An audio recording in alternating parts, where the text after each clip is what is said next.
You know, they're good. And Alex. Took him an eye on show. Good. Hey, hard time spot to meet. They just to be like. People. Hey guys, we're gonna go ahead and start the meeting. Everyone, welcome to the May 8th, 2025 monthly meeting of the North Texas Archaeological Society. Good to see faces in the room. Welcome everyone on Zoom. We're happy you're here. I've got a great guest speaker tonight. You guys kind of already got a hint at it. Some of the accoutrements in front of me on display. But we actually do have, other than some general announcements, we actually have some business to attend to today. So, yeah, let me get this. Thank you. Maybe pass by some. Where are you going to share my screen? All right. Come on in. Okay. All right. Welcome everybody. Sorry the parking situation was a little tricky today. Parking or construction. Just happen we made it. So we have a little piece of business to deal with before we get started. So I want to congratulate first our member Simon Jurgen for receiving scholarship for the TAS Field School this year. Simon, we've got your dig kit ready for you. But, you know, we as the executive committee have discussed at length about expanding a little bit those scholarship opportunities to other students in Texas. And maybe they aren't through the field school specifically in Texas or specifically the TAS Field School, but could use a little bit of help. So we have an applicant, Marissa Harris, who's going to a very relevant field school in Southwest Colorado. It's a cultural resources management field school. And we as an executive committee have already endorsed her scholarship. So we decided that it should at least equate to the TAS field school in terms of registration fees, but also we wanted to meet her in her travel expenses as well.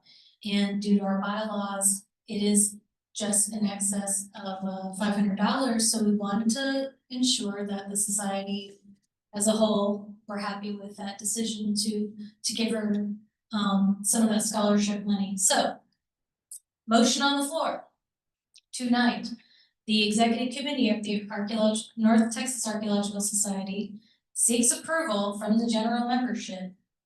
The expenditure of $525 total. That is the $325 it costs to get to TAS Field School plus the $200 for travel that was requested. For Marissa Harris to support her attendance to the Crow Canyon Cultural Resources Management Field School. Can I get a second in the room? Seconded, Josh Hefner. All those in favor? Majority in the room? Online? Everybody, yep, we're good on Zoom. We're good on Zoom. All right. Motion passes. Congratulations. That's it. Those of you still with field schools in your very near future can still apply.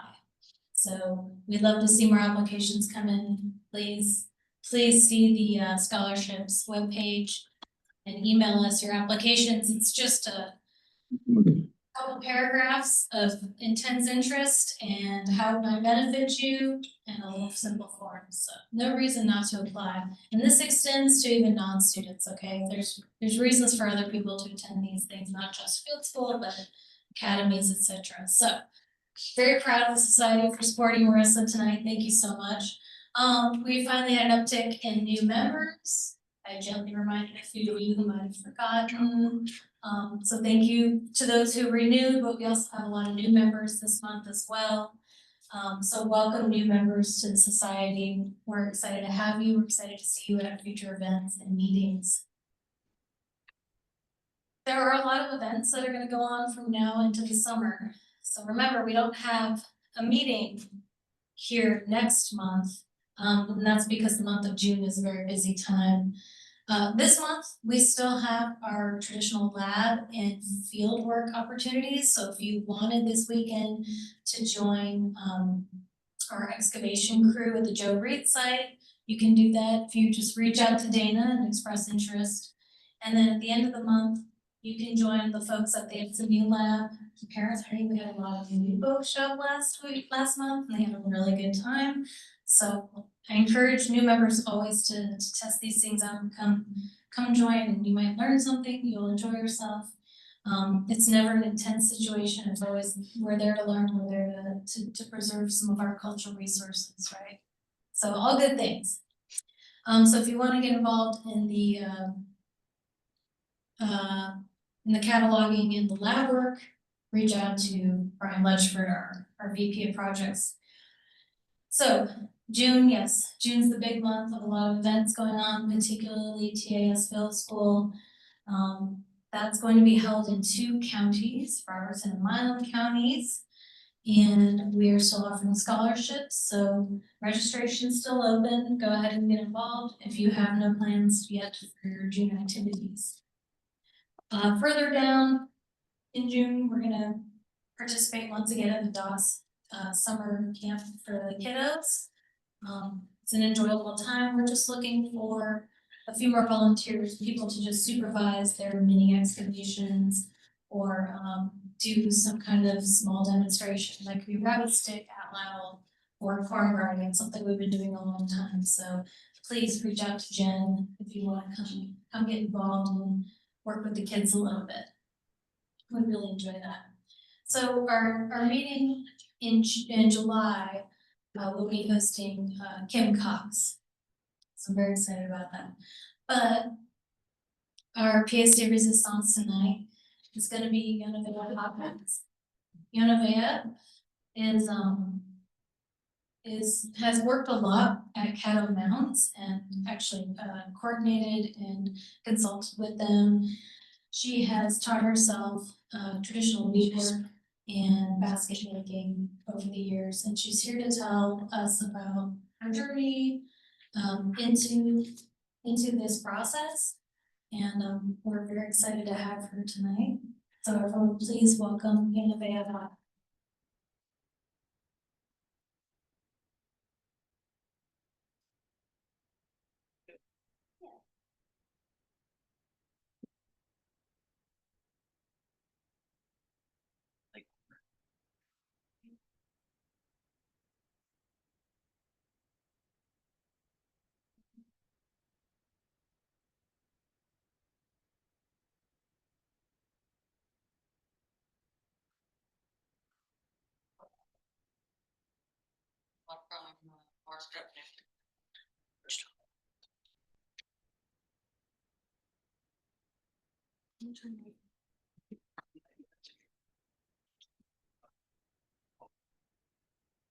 Behind the what Kia Yonavea Hawkins. That's Caddo. This is his fire.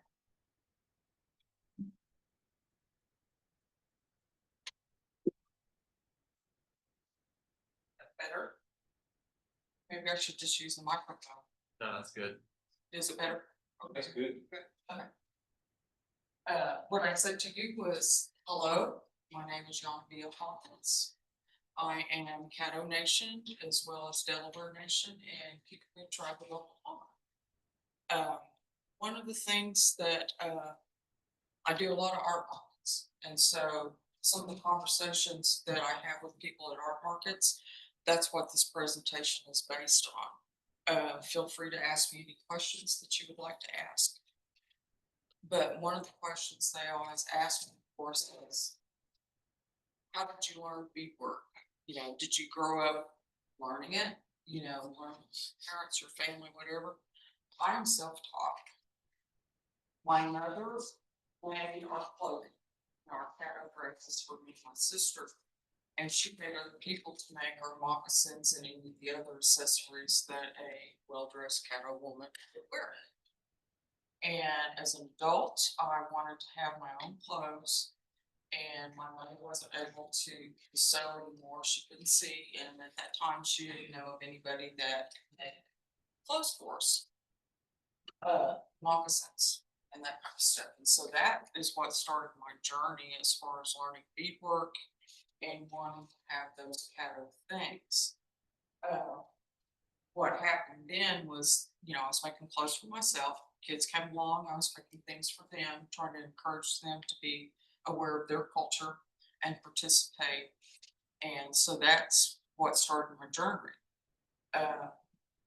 Stepping back in time, I was probably about 15 when I wanted a pair of beaded barrettes. And so I made my first loom, beadwork loom, out of a shoebox. Strung it up. My mother gave me some beads. I did that. But when I had the barrettes, I never did anything else until as an adult with beadwork. And so, like I said, that's what started my journey. You all know Jerry Redcorn. She was part of Red Earth, and so she wanted to have Caddo artists involved with art markets. And so she asked if I would participate. And I told her that I would, and I looked at all the information from Red Earth, and they had a competition. Well, I assumed that if you were at the art market, you had to compete. You don't have to, but I didn't know that because this was my first art market. And at that particular time, I was working on a pair of moccasins for myself from Park, Delaware. And so the moccasins that you see pictured there are the moccasins that I entered into Red Earth, and I won. So that was the start of my journey as far as being part of art markets, and I kind of got that competitive edge, and so I compete regularly when I stuff my beadwork, and have been ever since that particular time. So I've been fortunate with that. That is not.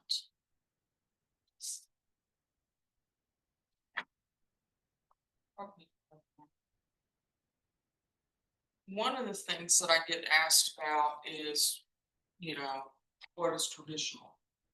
I had given an early presentation years and years ago, and I was asked how come I didn't tan my own skin. And I said, well, that depends on how traditional you want to be. Do I need to go make my own bows and arrows so I can shoot that deer? Then I can process the hide. Because of that is the explanation for what is traditional. Traditional changes with time. It changes with the inception of new ideas, new materials.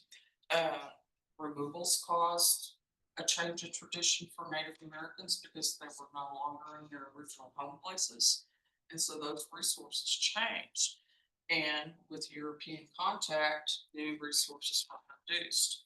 And so that's where the discussion comes in on what is traditional.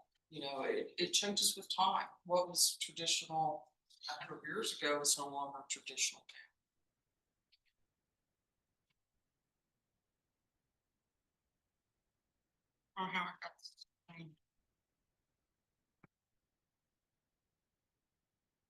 There it is. And of course, I just went off spiel off of my PowerPoint, which is fine. I've never been one of those persons that like to sit and watch the speaker read the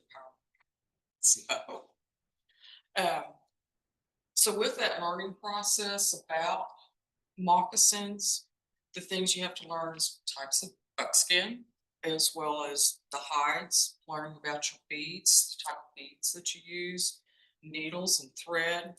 So all those different things came into play, learning my moccasins and how to make those.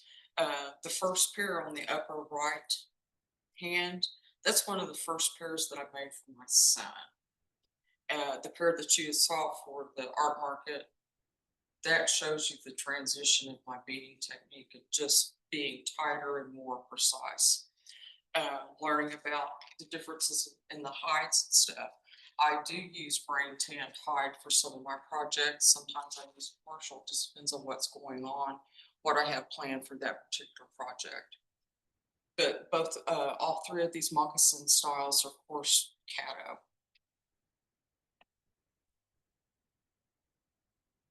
And of course, this goes into some of the supplies that are needed, such as the hide, the needles, velvet and ribbon for particular styles of moccasins. What's a Glover needle? It is a special leather needle that at the point, it's got 3 sides to it. It'll poke into your flesh if you're not careful, but it really goes into leather really easy. And I use Glover needles when I'm actually doing the technique of sewing the heels of the moccasins and stuff, as well as, and you can't see the pucker toe, but that process too. Stitching the sides and stuff, they're seams because these are individual pieces. This particular bag is a Delaware tulip bag. And it's composed of all these different sections and stuff that come in together to this point. I was gonna do the math, but it's been a while since I made this one.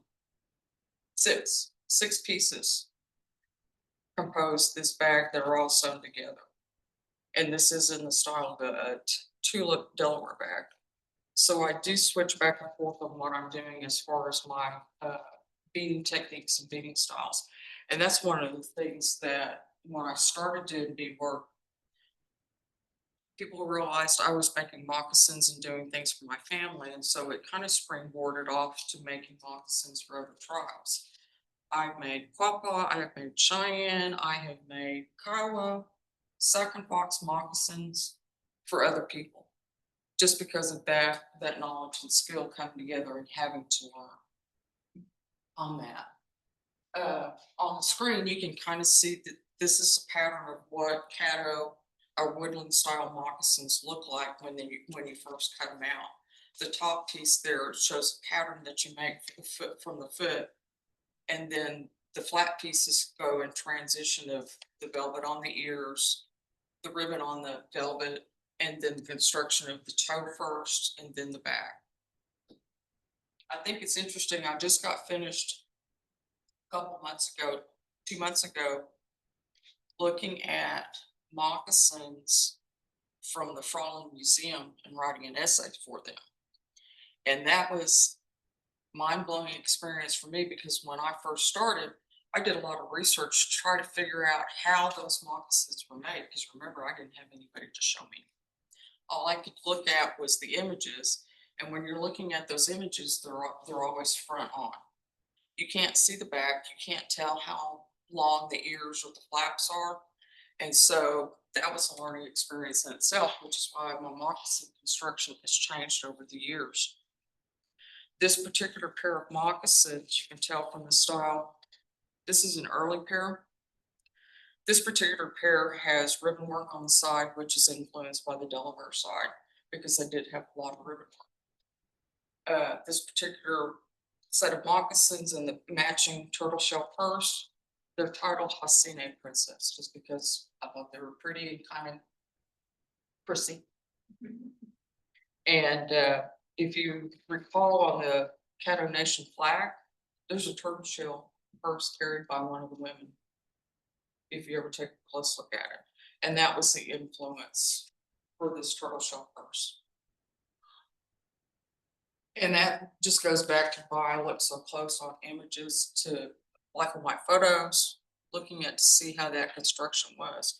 But getting back to looking at those images for research, this particular pair is based on an image I saw from the Smithsonian.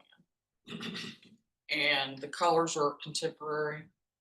But what gave me pause is the fact that today, Caddo moccasins, you don't see completely beaded ears. You see beadwork on the toes, but not completely beaded ears. The other thing that looking at research and stuff with Caddo design elements, we don't change the image or the design from one ear to the other. Unlike some of the other woodland tribes, Second Fox, they changed the design elements as well as Delaware. And so this pair was the inspiration from that image that I saw. But going back to the Fraulein Museum, the fact that they showed me different images from the back, from the bottoms, from the tops, I was able to look at some of the construction details that you can only guess from or kind of figure out. And so there were some construction details that I'll be anxious to try for the heel and stuff, because they were not done the way that I can do them from what I've learned from research. The pattern's basically the same, but you don't, construction's different. And just some of the information of what it takes when you're measuring moccasins and stuff, and that really is individual. You know, you're making it for an individual, everybody's foot's different. So you have to understand about measuring and stuff. These are some of the examples of some of the stitches that are used, just multiple stitches. Baseball stitch is what's used on the toe and on the back. You can also do the whip stitch. Running stitch, you can use that to attach the velvet. It also shows the overlay stitch for beading, and then an edge stitch, which goes on the edge of the ears and stuff. But having learned multiple beading techniques, I use several different beading techniques on some of the moccasins that I create. The red pair and stuff on the ears, you can see more of the design elements that are Caddo as far as that element goes. The other pair has kind of an arrow design. I'm kind of being an artist, I kind of change, you know, things don't remain static for any reason. And so I did take some artistic liberty with that. The pair with the green, when I was looking at the fallen examples and stuff, I could actually tell that some of the moccasins were made by a young person because of the beading technique, because it reminded me of my learning experience of learning how to manipulate and hold that thread just right, hold the beads just right. And that was just a reminder that, you know, we all start out not so perfect, but we improve with time and stuff. And so that pair really struck a chord with me as far as looking at those images and seeing the difference, even with my own images, and then seeing those. So how long would it take you to make a pair? Usually about, if I worked straight, I have a full-time job, so my work is evenings and weekends. If I had a full 3 weeks to devote to it, then I could do that. You know, if I was working 8 to 5, whatever. When it comes to my competition pieces, you know, if it's not close to perfect as I could make it, then I'll rip it out, the beadwork and stuff, and I'll start over on whatever section I feel is not laying just right. But generally about 3 weeks. Now, if it's just the moccasin, just the hide, you know, just stitching it up and not putting any beadwork on it, I could do it in probably half a day, you know, 4 hours. It's the beadwork that requires the time, because those beads don't jump on your needle. It's just one bead at a time every time you do it. The pair on the upper left, that's an example of the difference between the floral and the geometrics. That's a sack and fox pair of moccasins, and the fact that the ears or flaps do not mirror each other. In fact, both the top examples are sack and fox. I had a little girl, a mother that wanted a pair of moccasins for her little girl and stuff.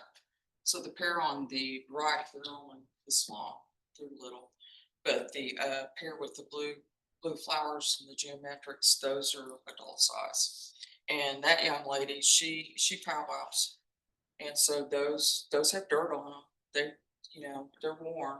I've actually replaced the buckskin for her and put the beadwork onto another pair of another hide. The bottom pair, interesting enough, that's a pawpaw. That's a pawpaw moccasin that you're looking at right there on those styles. And that's another thing with going back to the research. If I get commissioned for a pair of moccasins for a tribe that I'm not familiar with, I will look to make sure they are as traditional as I can make them, looking at those designs and stuff.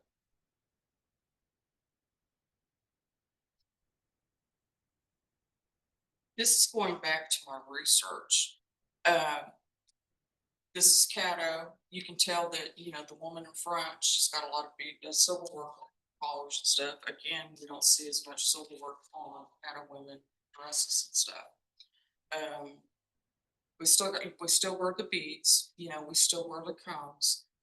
But what caught my eye on this particular image around her waist is a beaded belt. You don't see Caddo women wearing beaded belts. And so that was an inspiration for creating this belt. Again, I went to the State History Center, Oklahoma State History Center, and looked at their beaded belts and their collection and stuff because I didn't understand how they had a woven edge and stuff. And so I figured from removals, the placement of the caddos, instead of wearing yarn belts, they transitioned over to beaded belts because of the being close to the Plains tribes, the Kiowas and the Comanches and the Cheyennes and Arapahoes.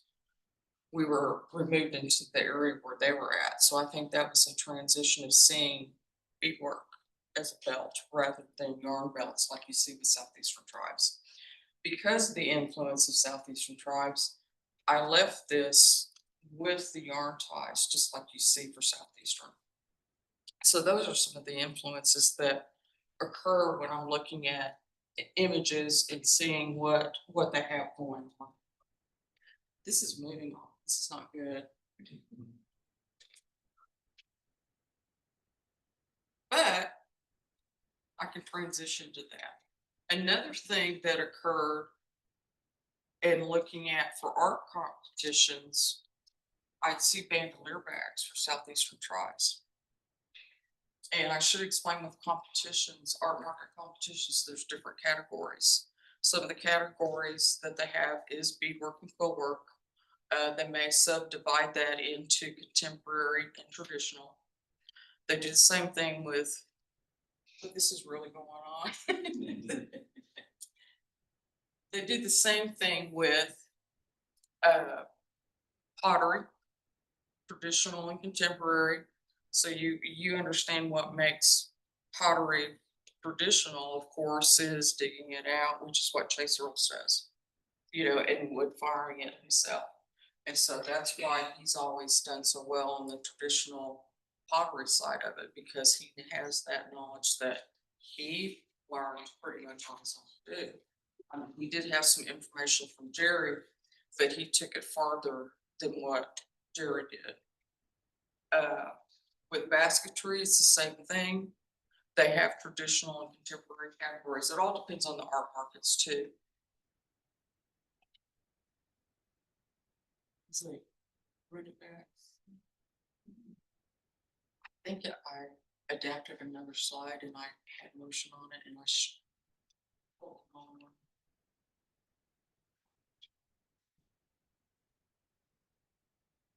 But because of the traditional and contemporary, when I'm doing beadwork, that's why I think about whether I'm going to do brain tanned versus commercial buckskin, what materials I'm using.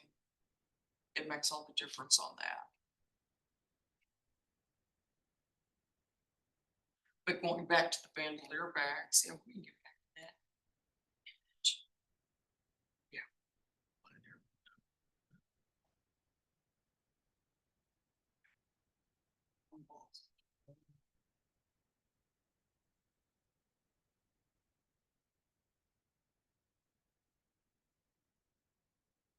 But looking at those older images, this is Moonhead and Edwards is his last name. One of the things that they're wearing and stuff, they are wearing beaded garters. The way their buckskin shirts are, that's a different style and technique, the way they've done the French and stuff.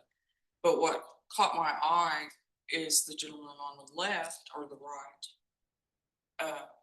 George Washington, he was a Caddo chief and stuff. He's wearing a bandolier bag.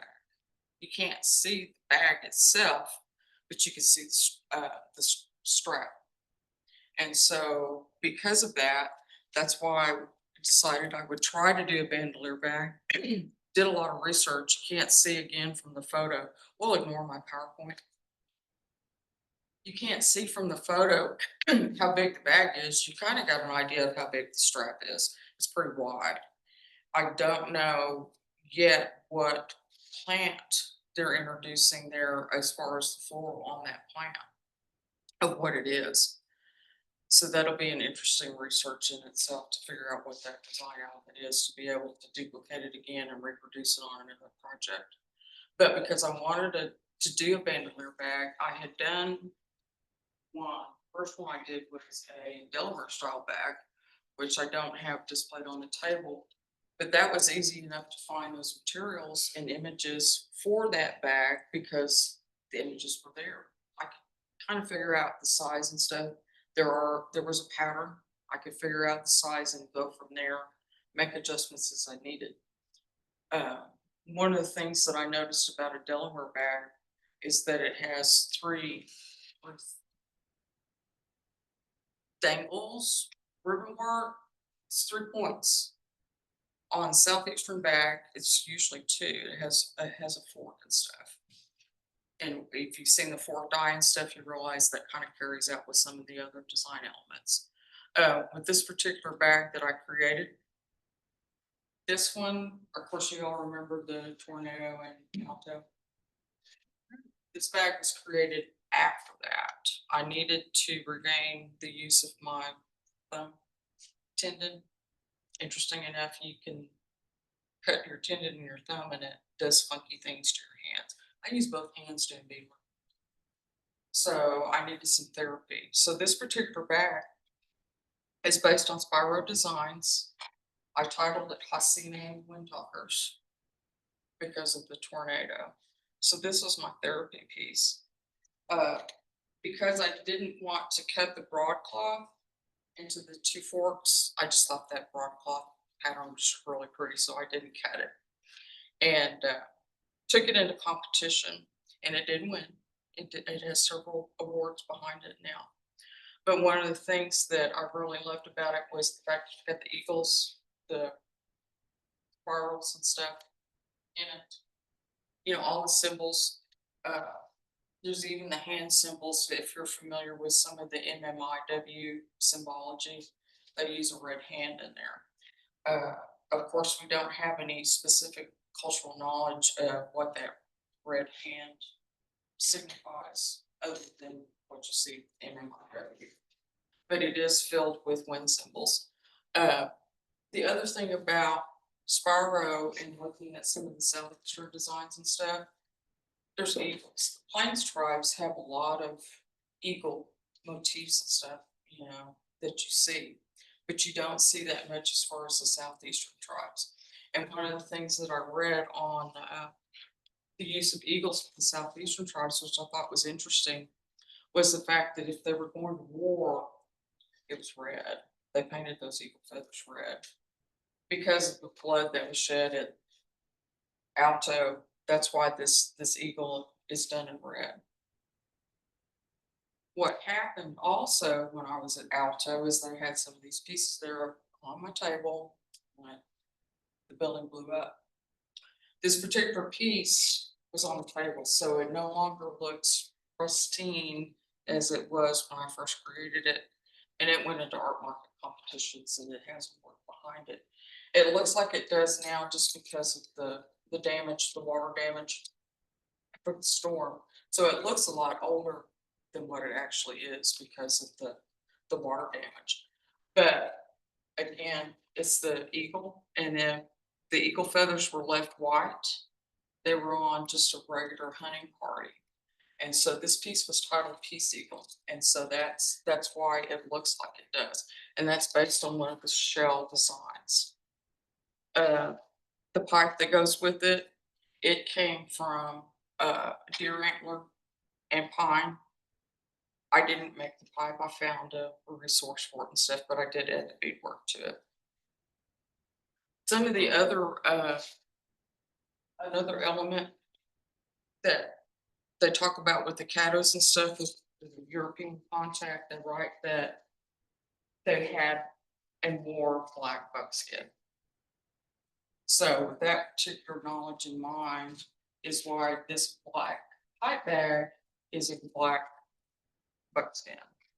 Even though I feel like when I took it into art markets for competition and stuff, they might think it's, if they're not knowledgeable, it's kind of hokey looking because you don't see Plains tribes wearing black buckskin.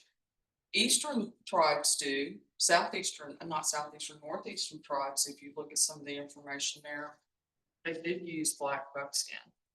And so, but Caddos, we lost that knowledge of probably how to get it dyed that black. I mean, obviously it came from walnuts. But for that deep satiny looking black that they describe in the historical accounts, we don't have that knowledge and we don't wear black buckskin.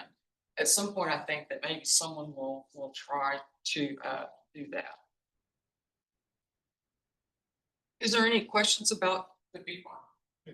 Sure. What's an easy way, say somebody goes to a market and the vendor's not there, what's an easy way to tell if the beads are cut glass or plastic without any destructive?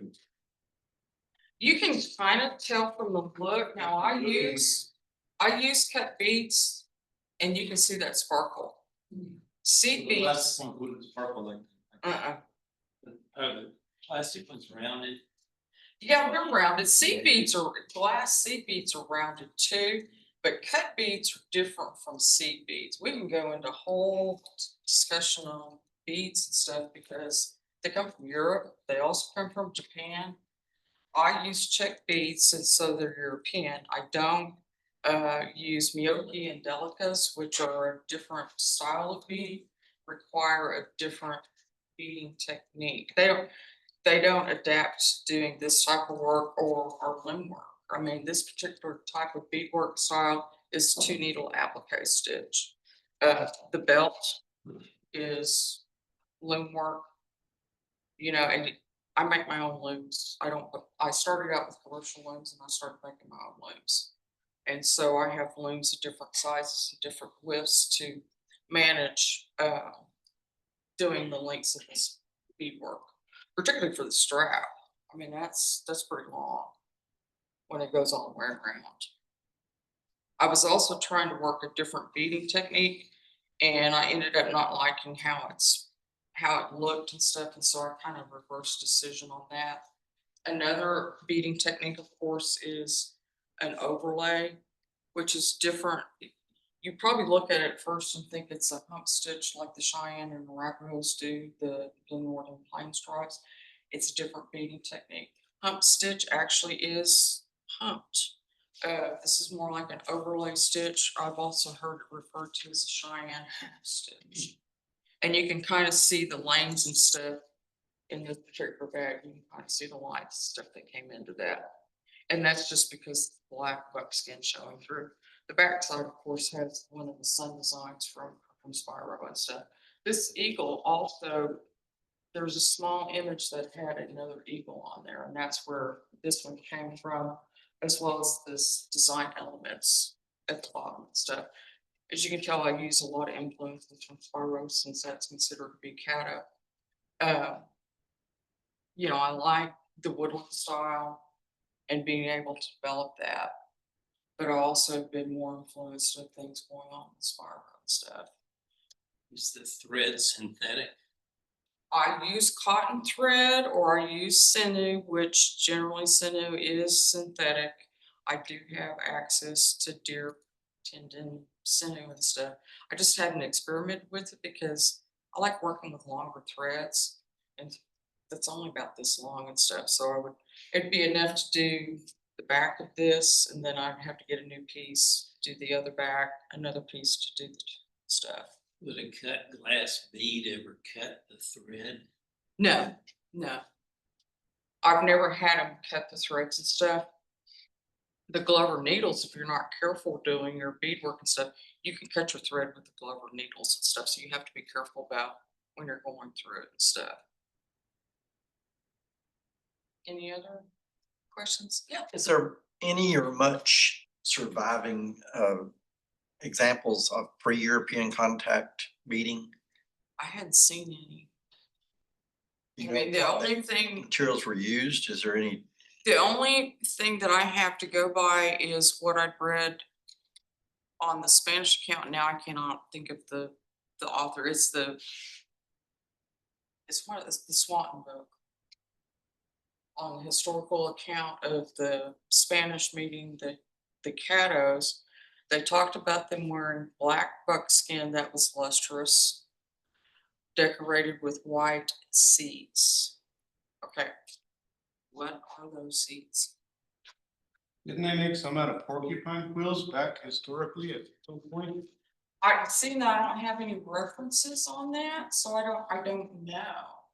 But I imagine they would have had influences because we were traders, we, you know. We shared way up north with people just because of the resources, material resources that have been found by you all.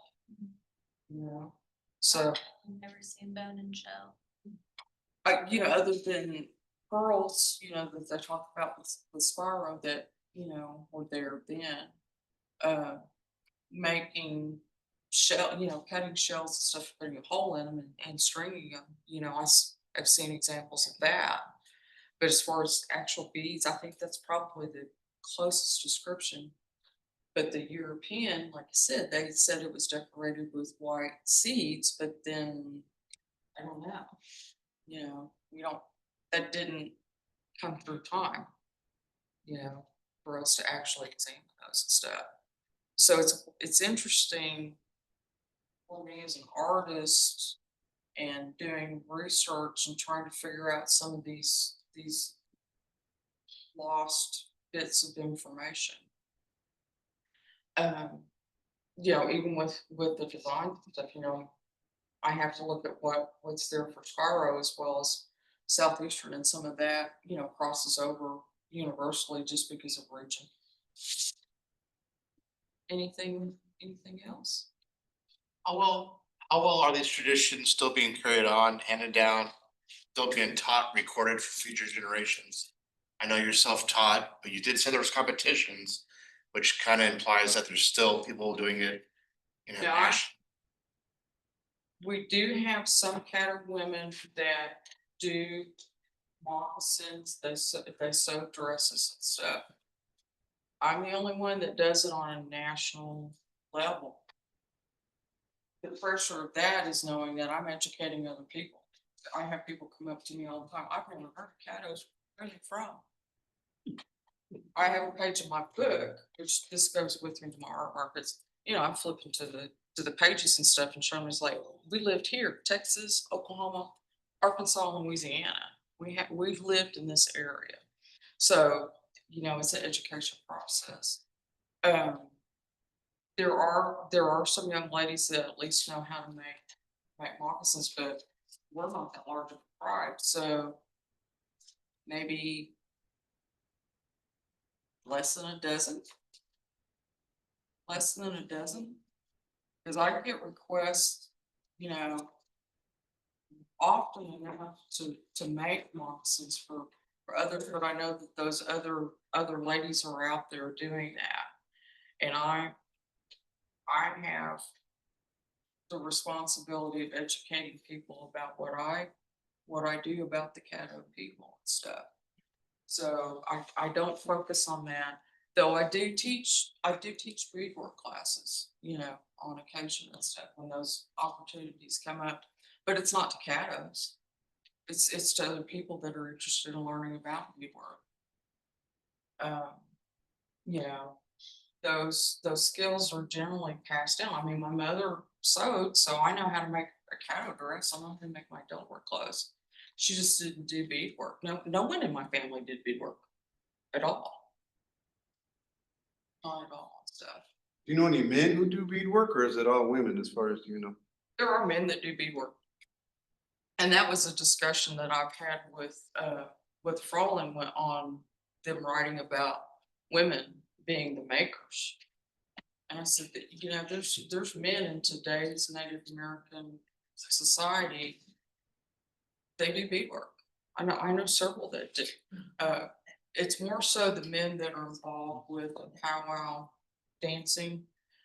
They got involved in making their own beadwork for their own regalia and stuff. So sometimes their regalia may be made by a family member or several family members and stuff.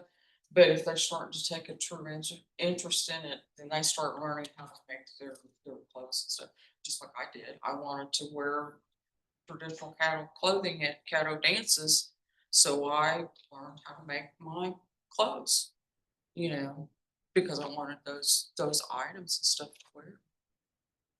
Did you talked about a loom, did you, on a moccasin, did you do anything on a loom and then No, that's all done by straight, uh-huh, straight? by hand with a 2 needle applique stitch on that.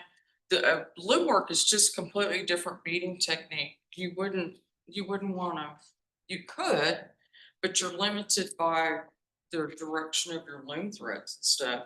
I mean, you can do sharp angles and stuff to it, and you can split it up, which is what you see in the garter, beaded garters.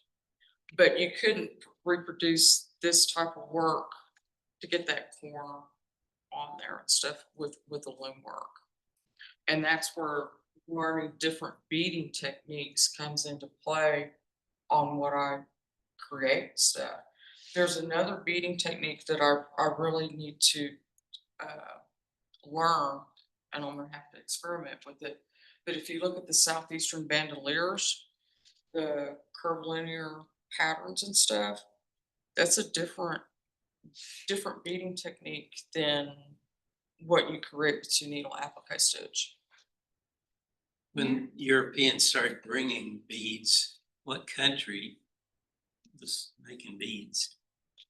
I would guess Italy and France, because you see every once in a while them talking about, and this is kind of on the retail side of it, that they have found a stash of old beads, and they're usually Italian or French. And even with beads, they're all, the manufacturer, they're kind of slightly different in the sizes and stuff, so I have to be careful of what bead sizes that I'm using. Check beads generally are even numbers. You talk about beaders that bead with size 15s, 13s. Check beads also come to 13. They're 10, you can get 10s, 11s, and 13s and 15s. You can get 22, which is really.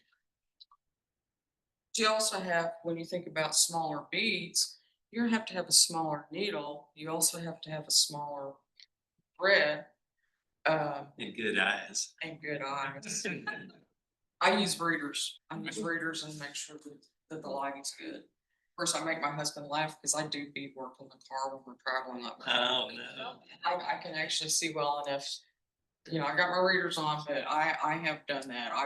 I did actually bring my loom in the car a couple trips ago, and I was like, oh, I can do that in a car. It's not as quick as it is at home when I'm able to do that.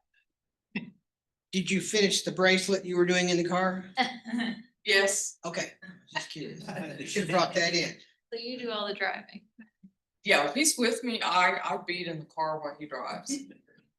Yeah, because it's that I stay busy enough with the commission work and the art markets and trying to keep inventory for art markets and the commission work, that I take advantage of any of the time that I have. And I'm usually, if I tell a customer it's gonna be a year, I'm a year out. 9 months to a year. You don't get any, if you think you want something in a month, it's not happening. On your presentations, do you have to change your presentations or Yes. I do. what nights do you figure that in? When I downloaded this one, I thought, okay, that one will work. That's the most current one. I had forgotten when I had presented it at Caddo Mounds that it was sliding. And it did the same thing then, and I had another presentation, I guess the OPAN, that one didn't move. And so that's the one I didn't pick up. Because it's a workshop. Yeah, it was a workshop and stuff, so fortunately I can talk off the cuff and stuff. But, it's been a challenge at times, to learn new beading techniques, and because with this particular bag, it kind of morphed on me, the flap. I had done the flap because I was trying to learn that other beading technique, the southeastern style beading technique for the bandolier bags. And so I ended up taking it off and replacing it with beaded medallion. So some pieces do tend to morph. One of the other, On the sole of the foot, do you ever reinforce that part of the, for my personal pairs of moccasins, yes. If I'm doing commission put it work, on the inside or the outside? I've done it both. I've done it both. If I'm doing commission work for someone, I asked them, I said, are you gonna be dancing a lot? You know, I said, you may, because dancing on, you know, rough ground is not easy. I wear inner soles in my moccasins, you know, just because of the ground. Stickers poke through. I mean, Yeah, these are people. woodland style moccasins. There's no stickers in the woods. We're in the plains now. There's stickers and they're big. So, When you're doing a design for someone else, do they come with an idea of what they want, or how did that conversation go to your research? both ways, both ways. You know, if there's something that they want in particular, then I will do it, like the pawpaw that lady wanted turtles on there. Like, okay, the young lady that I did the second box, you know, she just wanted second box moccasins and she wanted certain colors. And so those come into play. I do a lot of I do some Western wear. I do contemporary Western belts. I do a lot of loom work for those. I sell those. I also do loom work on cowboy hats on the edge, hat bands, you know, and those particular customers, like, I want this color and this color and this color and this color. You know, they want like 8 colors and I've got to put them together to make it look pretty. Rhinestones. You're right. No rhinestones yet. One of the other things that you probably see the basketry and stuff.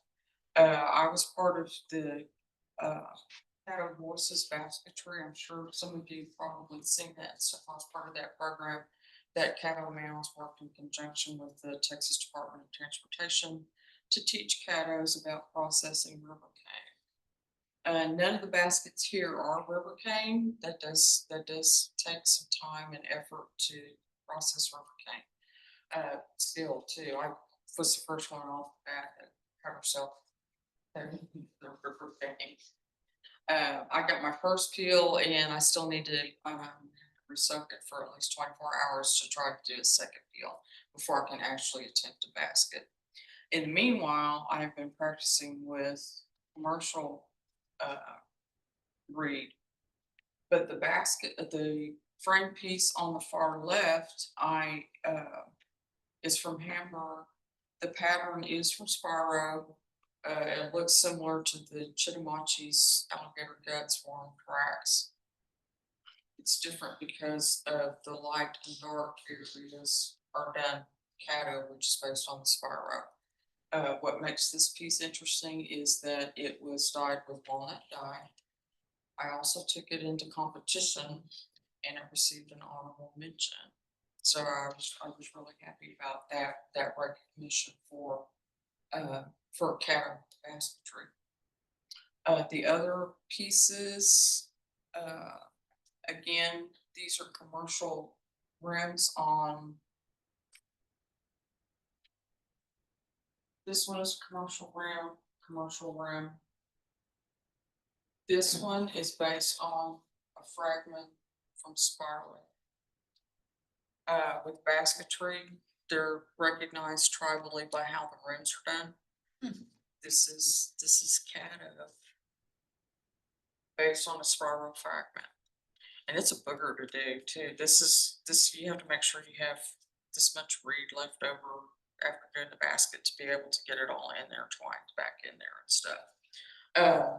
This is also the Caddo turkey. This basket is interesting in itself, is that it has a stabilized rim. And it's also based on a Sparrow fragment. I'm very thankful that Rose Drake, who's Cherokee, part of the Oklahoma Native American Basket Weavers Association, and her research into figuring out some of these weaving techniques that have been lost. This is a self-salvage mat. It's not straight pieces all tucked in like this mat that you see. If you wanted to duplicate it, you would be turning these pieces under back into it. That's not how that mat's created. So that's another basket weaving technique. So I've been excited about sharing the baskets and stuff on Redlark and stuff. Is River Reed cattails? No, What does it look? it looks like bamboo, I guess. Okay. It has a different look because now that I know what it looks like, I'm always like, no, that's not it. You know, because I'm thinking, well, maybe I can go get some. Yeah, go trespass in somebody's property. Indians. Any other questions? Yeah, on the walnut die, do you make your own? I'm gonna learn that next weekend. Okay. I've got a collection of walnuts. And I'm wondering, a friend of mine brought some over and they were green still, and I put them in a bag. And they soft or something, so I'm wondering if green walnut hulls is not the way to go rather than dry powdered walnut hulls. You know how pecan shells stain your hands. Yeah, that's another source of stuff. I'm sure, I'll be anxious. I've been buying dyeing books. You should see my house. I have a lot of books, my learning process and all the beading techniques and all the construction techniques. So now I've got all these beadwork books, and now I've been adding basket weaving books, and now I've been adding dyeing, plant dyes and stuff. And fortunately I do have walnut trees. I did plant bloodroot, which is what produces the red. So we'll see how long it takes for me to get that to harvest and stuff. I did plant river cane a couple years ago in my yard. It's probably gonna be years and years before it's actually big enough to process and stuff, but it's in my yard, it's growing. Someone has to buy my house to get that river cane. And I have a lot of beads too, because I still do a lot of beadwork and stuff. But, art market competitions, preparing for the art markets keeps me busy and stuff. And like I said, I enjoy the competitive side to it. And I did, going back to bandler bags, I actually did one more in the traditional southeastern side, the Caddo. And so that one went into art markets this year, and it has won 2 first place ribbons. And the title of it is Alligator Dance, because it's based on Caddo's traditional dances of alligator. And so it has the alligator motifs in it and stuff like that. So it's been well received and stuff. So we'll see what happens with the rest of the year with art markets and stuff. Any other questions? Anything else?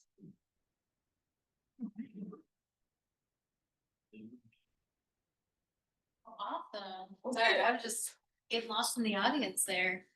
All right, it's all right with my PowerPoint. Yeah. Yeah,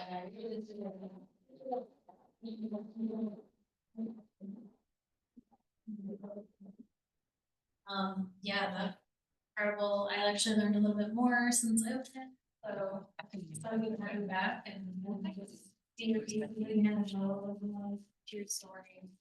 Thank you so much for coming. Good questions, everybody.